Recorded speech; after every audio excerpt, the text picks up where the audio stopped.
parcela de culpa. Não adianta culpar esse grupo ou esse treinador pelo que está acontecendo com o futebol brasileiro. Isso vem de 2, 3 anos atrás. E ninguém aguenta mais ser claramente superado por uma seleção inexpressiva, que teve até gol erradamente anulado. A bola não saiu. De longe, um técnico suspenso, enjaulado, impotente, diante de um colapso. Um time perdido, sem bola, sem confiança e sem equilíbrio, que assiste ao contra-ataque e à consagração de Martínez. 2-0. Depois da derrota, os brasileiros buscam saídas. A seleção ainda está numa colocação razoável nas eliminatórias, mas precisa melhorar para não perder a chance de disputar a próxima Copa do Mundo. Uma seleção que tem sido a alegria dos outros. A sequência de vexames inclui uma derrota de 11 jogadores do Brasil para 9 de Camarões nas Olimpíadas. Fracassos inéditos diante de equatorianos e australianos.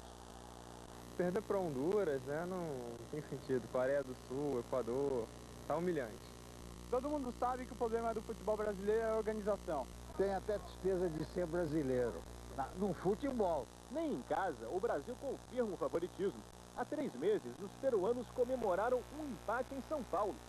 Houve sim uma degradação da gestão do futebol que ela não vai se recuperar da noite para o dia. O presidente da CBF, Ricardo Teixeira, acompanhou de casa no Rio de Janeiro a desclassificação do Brasil na Copa América.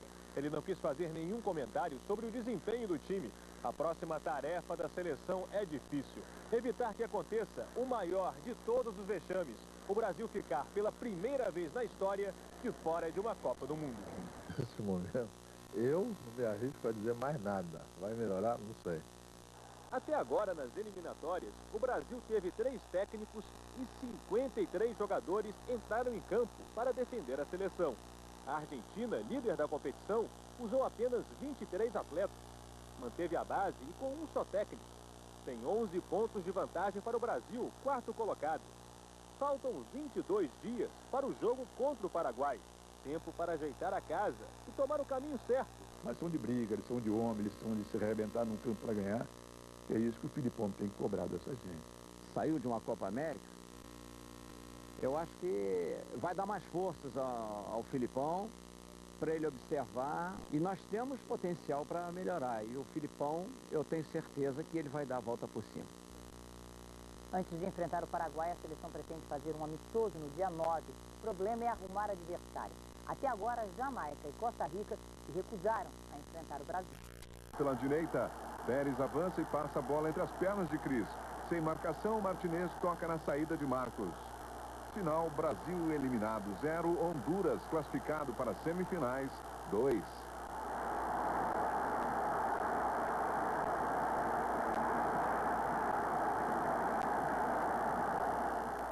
Na coletiva que deu à imprensa, o técnico Luiz Felipe Scolari admite o fracasso e acusa a organização da Copa América. O Brasil está muito chico, está igual aos outros.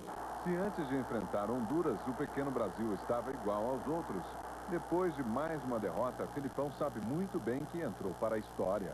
Eu até gostaria que vocês anotassem aí no livrinho da história do Brasil, ou no livro de recordes, que eu, Filipão, perdi para Honduras. Porque, claro, é normal.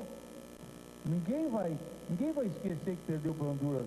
Muito menos o brasileiro, muito menos a imprensa, muito menos o jogador, muito menos o técnico. Pô, é horrível, mas Honduras fez por merecer. Mas se Filipão aceitou a derrota, o técnico refutou até mesmo a ideia de que o Brasil pôde ter menosprezado o adversário. Ninguém menosprezou ninguém. Não, nem faça a pergunta que eu não vou responder. Os jogadores do Brasil foram superados pela qualidade de Honduras, que estava bem posicionado e foram melhores. Ninguém menosprezou ninguém. Não aceito. Filipão também elogiou, mas com ironia, a competência da Confederação Sul-Americana de Futebol e suspendeu o técnico pela expulsão contra o Paraguai. Eu acho que eu fiz falta no banco, sim. Mas o pessoal da Copa América sabia que eu ia fazer falta. Eles são muito inteligentes. A Conmebol é muito inteligente. Há muito tempo eu venho dizendo isso. Desde o tempo de Grêmio, Cruzeiro, Palmeiras, eles sabem como fazer. Mas, afinal, como sair desta situação? Nós estamos numa situação de dificuldade, mas se nós ficarmos pensando só no que passou, no que aconteceu na seleção Z, na seleção não sei o que, né? Não vai mudar nada, nós temos é que trabalhar. Depois do vexame, a imagem da derrota. Nas fotos distribuídas pelo mundo, um Brasil cabisbaixo e envergonhado.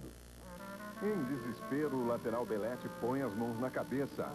Perdido, o zagueiro Cris simplesmente olha para o chão. Estrela de 2 jogos, um triste Denilson recebe o consolo hondurenho, enquanto a dupla Juninho-Guilherme é consolada por um alegre Gandula, que ainda pede a camisa amarela. Do lado hondurenho, a imagem da festa, um abraço apertado, no voo do artilheiro, com o preparador físico carregando o goleador e com o jogador, de cap e abraçado ao comandante, comemorando o milagre com Jesus no peito. Orgulho coletivo dos vitoriosos, vergonha solitária dos derrotados. Nas ruas do Rio de Janeiro, o torcedor não perdoa mais uma derrota da seleção. Não, falar, ainda diz que o Felipe é o melhor desse jeito, daquele jeito lá? Tá faltando ali o Zagallo. Zagallo ou Parreira. Tá vergonhoso isso, tá muito feio. Uma vergonha, né? É vergonhoso isso, né? O país do futebol tá desse jeito. Só decepção. Era de se esperar, né? Um time de perna de pau, comandado por um técnico marrento, ainda saiu barato. Para o jornalista carioca Fernando Calazans, o último vexame pode ter servido para uma virada na seleção brasileira. A derrota para Honduras, a única que faltava, pode ter ao menos a utilidade de evitar que esse ridículo se prolongue pelo resto desta Copa América. O técnico Zagallo critica a seleção brasileira. O capitão do Tri acha que um técnico só não resolve. E o torcedor revoltado pede a volta do futebol. Torcedor vestindo as cores da seleção?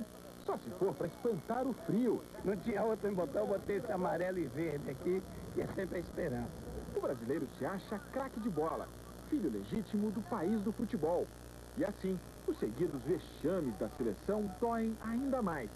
O cara não saber bater um escanteio, não saber chutar uma bola, não saber bater uma falta. Tá treinando todos os dias e faz aquilo que é uma coisa horrível. Nas eliminatórias, viramos saco de pancadas de times sem tradição. Sob o comando de Vanderlei Luxemburgo, perdemos do Chile por 3-0 e do Paraguai. Leão assumiu e o caminho ladeira abaixo continuou. Derrota para o Equador. Na Copa das Confederações, novo fiasco. 1-0 para a Austrália. Chegou a Copa América, já com um novo técnico, Luiz Felipe Scolari. A esperança do torcedor aumentou, mas não foi o bastante. Primeiro, fomos carimbados pelo México, 1-0. E ontem, tragédia difícil de imaginar, as estrelas do futebol brasileiro foram mandadas para casa, eliminadas pelo inexpressivo time de Honduras. Um fiasco.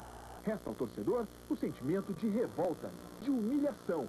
Um país desse tamanhozinho, que o Honduras não sabe jogar, e no final me faz essa bananada que eles fizeram ontem. Vou te contar uma coisa. Onde estava Denilson, apelidado de El Mago, pela imprensa colombiana? Denilson sumiu, até agora ele não achei. Será que ainda existe alguma mágica capaz de salvar a seleção? Aquilo ali é só milagre, não tem mágica não. E daqui pra frente, o que fazer? O Brasil precisa mais do que nunca de bons resultados nas eliminatórias para conseguir se classificar para a Copa do Mundo. Alguém tem uma receita aí? O apoiador Beto, que pode ser convocado para a partida contra o Paraguai, recomenda. Tem que estar com mais tranquilidade. Zagallo, com a experiência de tetracampeão, tenta ajudar. Em termos de alerta, foi bom. O grande problema é que a seleção brasileira até hoje ela não foi definida. Você não tem uma seleção, ninguém sabe qual é a seleção principal do Brasil. E Carlos Alberto Torres, tricampeão da Copa de 70, tem uma sugestão: criar um conselho de notáveis para auxiliar Felipão. Zagallo, Parreira, Evaristo Macedo, o próprio Vanderlei Luxemburgo foi técnico da seleção. Alguns jogadores campeões do mundo, como Dunga, como Gerson, como Nilton Santos, que tem muito de colaboração a dar ao futebol brasileiro, de repente, se unirem, vamos nos salvar. O Jornal da TV quer conhecer a opinião do telespectador. Mesmo com o vexame na Colômbia, diante de Honduras, a seleção vai conseguir uma vaga para a Copa do Mundo? Daqui a pouco você vai dar a sua opinião. De Vanderlei Luxemburgo a Felipão, tudo está errado na seleção? Está. De Vanderlei, você pode tirar a frase de efeito: o mundo pertence aos otimistas, os pessimistas são meros espectadores. Do Felipão, você pode tirar o ditado popular: tudo que começa errado, termina errado. Aqui se faz, aqui se paga. Mas o que importa agora é daqui para frente. Vamos esquecer o que aconteceu e tentar acreditar nos corações, nas pernas, nas cabeças de Felipão e de meia dúzia de jogadores brasileiros, pelo menos para chegarmos à Copa. E é isso que Felipão vai chegar pensando. Numa seleção que terá Rivaldo, que terá Romário, Cafu, Antônio Carlos, Roberto Carlos e um pouquinho daquilo que nós vimos na Copa América. Nessa mistura, a seleção parte para cima do Paraguai. Preconceito de Felipão contra gays revolta a comunidade. O técnico revelou a um jornal mexicano que se descobrisse algum homossexual em seu time, o expulsaria imediatamente. O grupo gay da Bahia enviou carta à Polícia Federal e à FIFA solicitando retratação pública do treinador.